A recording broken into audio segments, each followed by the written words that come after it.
G'day, mates. Before we dig into this week's idea, I just want to say this. Somehow we've arrived at episode 20. 20, yeah, who's counting? But who'd have thought, right? And if you're still tuning in after all these little leadership love notes, I truly hope that they've been helping. Even if it's just in subtle ways, with little reminders or small tune ups, nudges that keep us rowing the same direction. Yes, oui. Because at its heart, this series is really about the long haul, the kind of leadership that grows roots and tall bamboo shoots and stays steady through the curveballs and hopefully keeps us unconditionally connected through it all. And yes, despite life being life, I hope you can feel it too. That our whole C suite clan, our family, our tribe, we are on the same wavelength.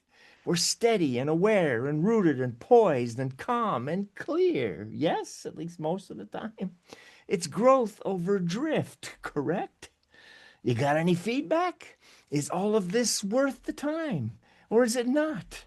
You got any specific topics or themes that you'd like to hear more about? Fire away. With that, maybe this is our last and maybe it's not. Let's get into this 20th episode. Leadership in it for the long haul. One tweak at a time, however. Last week I got to share a recently rare but simple gift.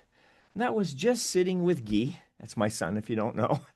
Relaxing, sharing in a beverage, chatting, and then watching a movie. Ford versus Ferrari. Yes, the movie. A great movie, a great story, great companies, and in great company. And it struck me how many quiet leadership lessons can hide inside a story about cars and risks and egos and one man who could actually hear a machine speak to him. It reminded me that leadership, the real kind, the one we're after here, is never about perfection per se. It's about tuning, right? The thing about this movie? Ken Miles, the genius car and driver technician, didn't win because he was the fastest. He won because he listened. He paid attention. He made one small adjustment, and then another, and then another. Sustainable leadership is like that. No finger pointings, no blame storms, more just let's keep tugging the same rope in the same direction. With awareness and curiosity and open and safe questions. The willingness to make things a little better today than they were yesterday, and doing that every day. Legacy leadership is less about being right and more about getting better. You don't push the machine, you understand it. And it's same with teams and tribes and families and businesses. And one thing we won't do is tell another what they're doing wrong. Because in a legacy tribe, the point isn't to police each other, it's to grow with each other. So here's an invitation.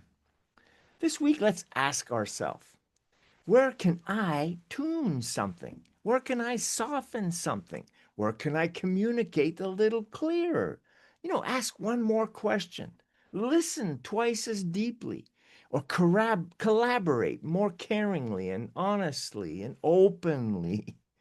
Not because anything is broken, but because anything can run smoother. That's evolution.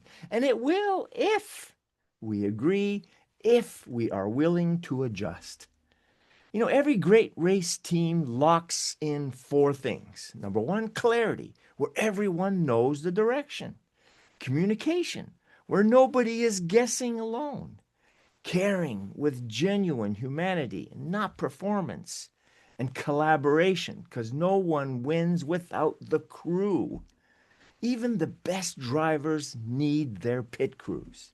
Even Shelby needed people like Miles and Ford and BB who challenged him. But yes, and thankfully, Miles also helped steady him. And we could all use a Miles in our lives, or two or three.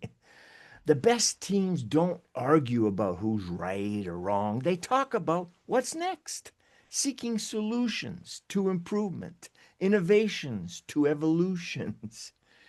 And you know what else I realized about watching this movie?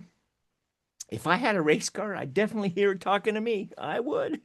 But mostly saying something like, ease up, buddy, wrong pedal, wrong way, pull a U turn, right? Stop thinking about everything else while you're driving. So, hey, we all have room to improve, me especially. And before I move to the closing, I want to say something else really important here and now. You know, these last few weeks in life and business and the world, we have had curveballs thrown at pretty much every one of us. And I know it can even make strong leaders quietly wonder, are we okay? Are our leaders aligned? Are we aligned? Is this ship steady? Well, here's my answer. Absolutely yes. Because the miracle leadership family, our C suite, our tribe, our family, our teammates, we are deep rooted now in a super strong foundation that my dad, E.T., built. One that is steady and aware and mature and poised for the long haul. Sure, we may wobble, we may even fatigue, and we may misunderstand each other once in a while. Life happens. Babies arrive, emotions flare, spreadsheets sass back, curveballs curve. But here's this, our foundation, now more than ever, 45 years, rock solid. We're built over decades. And you know what? Not many companies have that. In fact, less than 20% according to the Bureau of Labor and Statistics. I looked it up. You know, we are in a minority now, forged through storms bigger than these things that we're going through now. We will keep tuning. We will keep communicating ever more than ever. We will keep lifting and adjusting and holding each other with compassionate steadiness. The miracle style leadership is not fragile, it is forged, and it is more united than it may look on any tired Wednesday afternoon. And I just wanted you to hear that out loud from me, the old fart in the peanut gallery. Legacy leadership is our infinite game. It's a marathon of meaning, not the sprint of egos. And that means patience when things aren't clear yet, grace when teammates are maturing through things, curiosity instead of criticism, dialogue instead of distance, staying in it for the long haul, even when the winds shift. Because as Dad said and lived all his life, winners never quit and quitters never win. You know, Shelby said it himself too. There's a point at 7,000 RPM where everything fades. And that's the moment a leader stops forcing and starts trusting. And honestly, it feels like we as a unit, right, together, we are approaching that moment again as this tribe, which means now we continue to prepare ever more. We breathe, we tune, we listen, and then decide if and what we need to tweak. And we tweak it. SCS. So, how about a little challenge for this week? Let's identify one place where you or we can make a small leadership tune up. Not a rebuild, not an overhaul, just one adjustment that brings more harmony, more clarity, and or connection through communication, right? Ask a teammate a curious question. Listen twice before you speak. Invite collaboration and ideas and perspectives instead of defending a position. We're looking for solutions. Or simply appreciate someone who's trying, even if they're still learning. And we all are. Because leadership is not a destination, it's a continuous improvement project. Yes, one tweak at a time, one conversation at a time, one moment of patience at a time. We must do those. We're not here to be perfect. We're here to evolve together.